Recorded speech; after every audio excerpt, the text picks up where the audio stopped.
જય સ્વામિનારાયણ.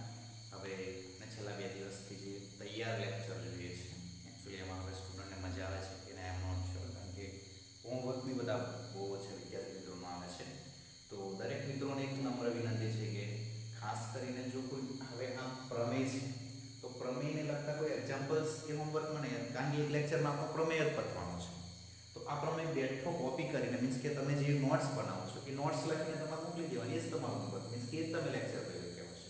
અને અન્ય ગણમાં તમને આપવામાં આવશે જ. ઓકે મિત્રો, તો હવે આપણે જે ગયા લેક્ચરમાં એક પ્રમેય બની ગયા છે પાયથાગોરસનો પ્રમેય. પાયથાગોરસનો પ્રમેય શું કહે છે આપણને? તો કે જો પ્રતિપ્રમેય અને પ્રમેય એ બંનેમાં જે ફરક છે, પ્રતિ એટલે કે એમ એ પ્રમાણે એ સમજી લો કે ફર્સ્ટ આપણને શું કહે છે, પેલો જે પાયથાગોરસનો મૂળ પ્રમેય શું હતો? એ પ્રમેય આપણને એવું કહેતો હતો કે કોઈ ત્રિકોણ એબીસી છે, સમજો શું છે, ત્રિકોણ એબીસી છે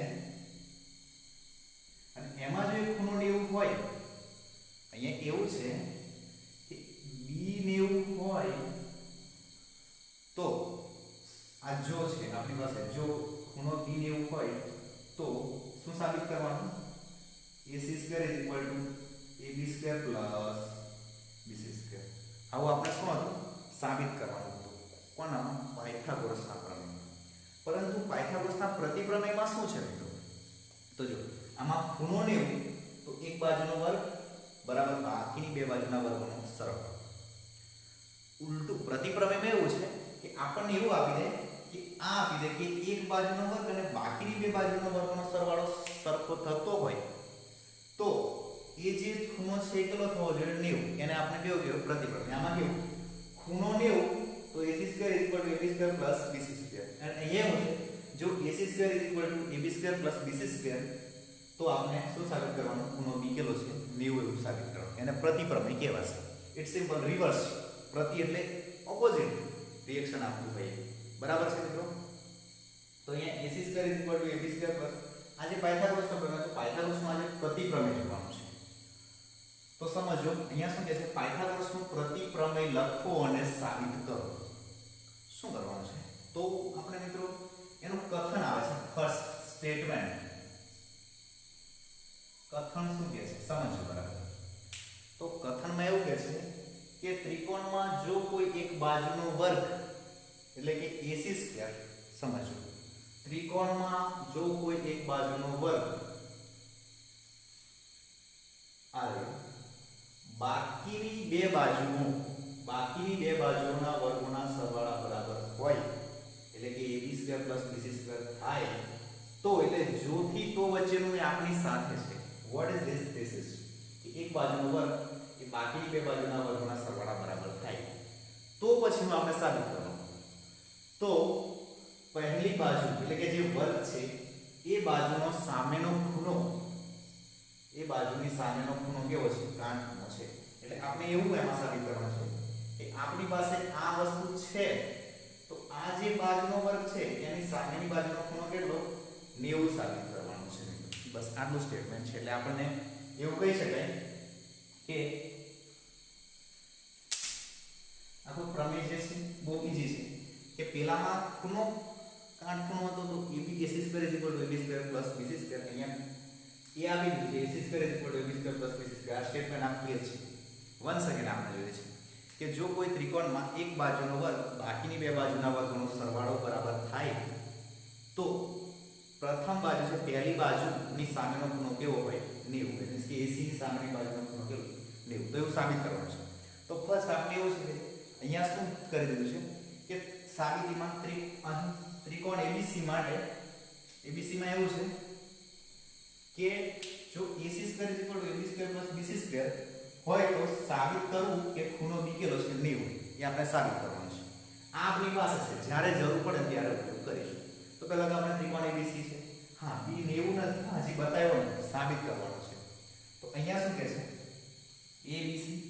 તો અહીં એવું કરે છે કે એની જોડે જે કેવો ત્રિકોણ રચે આપણે કે અહીંયા લખેલું છે કે આકૃતિમાં બતાવ્યા મુજબ ત્રિકોણ PQR એવો દોરવામાં આવે કે જેથી AB બરાબર PQ થાય અને BC બરાબર શું થાય?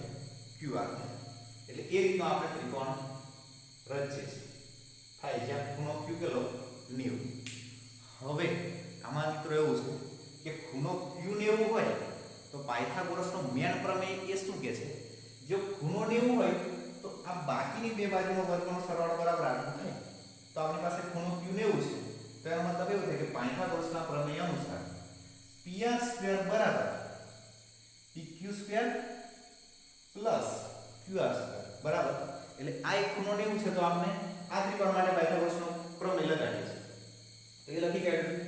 હવે અહીં એવું થાય છે મિત્રો કે AB બરાબર કે PQ બરાબર કોણ છે AB તો PQ ની જગ્યાએ AB મૂક્યો તો AB² થઈ જાય અને BC બરાબર QR બરાબર કોણ છે BC તો QR ની જગ્યાએ BC તો QR નો વર્ગ તો BC નો પણ શું થઈ જાય વર્ગ તો AB² BC² તો AB² BC² અહીંયા શું આપી દીધું AC² તો એની જગ્યાએ પાછા શું મૂકી જાય આપણે AC² તો એ કોની કિંમત મળી PR² તો a વર્ગ નીકળી જાય તો AC બરાબર શું થયા PR.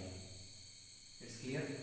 અને ઓલરેડી આ તો આપણી પાસે છે જ કોણ AB બરાબર PQ અહીં ધ્યાન પછી બીજું કોણ છે BC બરાબર QR બરાબર છે એ પણ આપણે છે તો ત્રણ બાજુઓ કેવી થઈ ગઈ સમાન થઈ ગઈ અને ત્રણ બાજુઓ સમાન હોય તો ત્રિકોણ કેવા કહેવાય બાબા એકરૂપતાની શરત અનુસાર એટલે મેં એવું લખું છું ધ્યાન રાખજો કે બાબા એકરૂપતાની શરત અનુસાર શું થાય ત્રિકોણ સમજો ત્રિકોણ ABC એકરૂપ ત્રિકોણ શું લખવાના PQR આ થવું જોઈએ અને જો ત્રિકોણો એકરૂપ હોય તો એના ખૂણાઓ પણ બધા કેવા હોય અનુરૂપ ખૂણાઓ સમાન હોય તો સિમ્પલ છે આપણી પાસે એવું કહેવાય ખૂણો B બરાબર શું થવો જોઈએ ખૂણો Q ખૂણો B ને ખૂણો Q પરંતુ ખૂણો Q કેટલો છે 90 છે તો ખૂણો B પણ કેટલો થઈ જાય 90 ધેટ્સ અ પ્રૂફ આ સાબિત થઈ ગયું આપણી પાસે આવું છે તો ખૂણો B ને એવું સાબિત કરી દો આટલું જ છે બીજું કશું નથી બરાબર છે એટલે ઉલટું બંને સાચું કે ખૂણો 90 હોય તો આ પણ અને આ હોય તો ખૂણો પણ 90 હોય આટલું છે બંને પ્રકારે બસ આ રીતે આપણે એને સાબિત કરી શકાય તો ઓકે તો ક્લિયર તમને પણ બહુ સિમ્પલ છે બહુ સીધી ભાષામાં આપણે કે વન્સ અગેન જોઈએ પાયથાગોરસનો પ્રતિપ્રમેય લખો અને સાબિત કરો બરાબર છે તો કથન એવું કે ત્રિકોણમાં જો કોઈ એક બાજુનો વર્ગ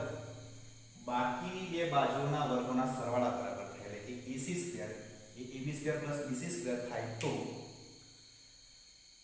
પહેલી બાજુ એટલે કે AC² ની સામેનો ખૂણો કેટલો થવો જોઈએ 90 થવો જોઈએ આ ખૂણો B કેટલો બતાવે 90 બતાવે છે તો ફર્સ્ટ આપણે શું કરીએ છીએ બંને આકૃતિ દોરી દઈએ છીએ હવે હજી 90 છે કે નહીં ફિક્સ નથી પણ એની જોડે એક ત્રિકોણ PQR દોરવાનો એ એવો દોરવાનો કે AB ને BC કેવા આવે એટલે AB ને PQ બરાબર ને AB અને PQ એ સરખા થાય ને BC અને QR સરખા થાય તો આકૃતિમાં બતાવ્યા મુજબ ત્રિકોણ PQR એવો દોરવામાં આવે કે જેથી AB બરાબર PQ અને BC બરાબર QR થાય જ્યાં ખૂણો Q કેટલો છે 90 છે અને ખૂણો Q 90 હોય તો PR² ઇઝ ઇક્વલ ટુ શું થાય PQ² QR² પછી PQ અહીંયા કન્ટેન્ટ કરેલી છે આપણે PQ is equal to AB² ને QR is equal to BC square. So AB square plus BC square is what? Is this AC square?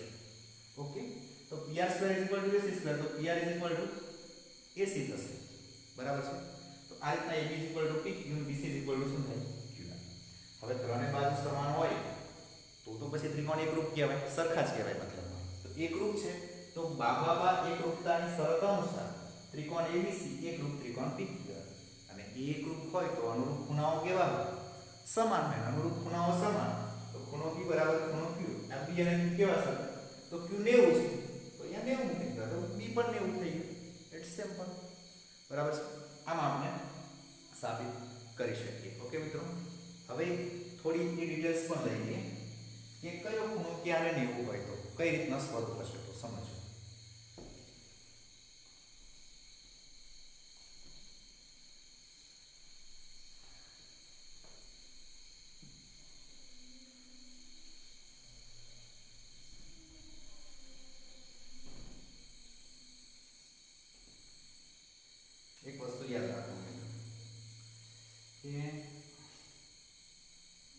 બંને વસ્તુ ફિક્સ આપણને બંને પ્રમેય એવું કહેવાય છે a b c જો અહીં એવું લખવામાં આવે ab square sorry ac square ab square plus bc square તો આમાં કમ્પલસરી b કેટલો હોય 90 એટલે એ યાદ રાખવાનું છે કે જે કર્ણના વર્ગમાં જે અક્ષર નથી દેખાતો ને એ જ 90 હોય કર્ણમાં કોણ નથી a અને c છે b તો નથી ને તો કયો b ખૂણો જ લેવું હોય અને આ બે વખત આવે એટલે લેવું થાય એવું સમજો હું એવું કહી દઉં કે pq સ્ક્વેર બરાબર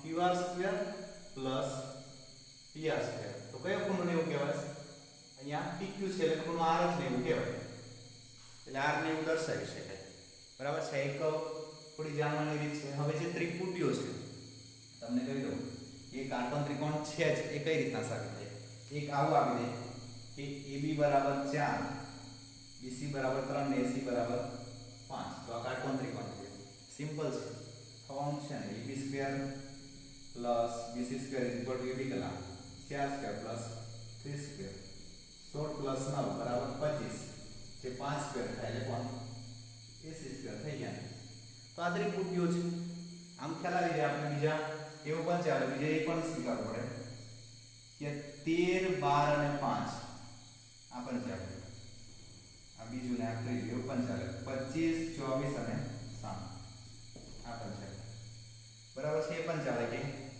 8 6 અને 10 આ પણ એક ત્રિપુટી છે કાટકોણ ત્રિકોણ બરાબર ને કારણ કે 8 નો સ્ક્વેર પ્લસ 6 નો સ્ક્વેર બરાબર 10 નો સ્ક્વેર થઈ જાય છે તો આ બધા કાટકોણ ત્રિકોણના માપ હોય છે એટલે આના પરથી પણ કહી શકીએ કે આ કાટકોણ ત્રિકોણ છે કાટકોણ ત્રિકોણ માટે સિમ્પલ છે કે એક ખૂણો આપણે શું બતાવવાનો છે 90 બતાવવાનો ઓકે મિત્રો તો આ રીતના આપણે કરી શકીએ ક્લિયર તો આપણે પાયથાગોરસનો પ્રમેય કમ્પ્લીટલી લખીને તમારે સેન્ડ કરી દેવાનું છે ઓકે મિત્રો તો ક્લિયર તમને સિમ્પલ છે કે પ્રમેય શું કે મેન પ્રમેય કે ખૂણો b તો AC square AB square plus BC square ને આ જો માં અને પ્રતિપ્રમેય એવું કે જો AC square AB square plus BC square તો ખૂણો b કેટલો 90 આ તો આ અને પ્રતિપ્રમેયમાં આ તો આ છે બસ આટલું છે ઓકે ફ્રેન્ડ્સ આ રીતના આપણે ક્લિયર કરવાનું છે એટલે આ થોડો કન્સેપ્ટ ક્લિયર રાખવાનું જોવાનું છે ઓકે તો મળીએ આપણે સ્ક્રીન રેકોર્ડર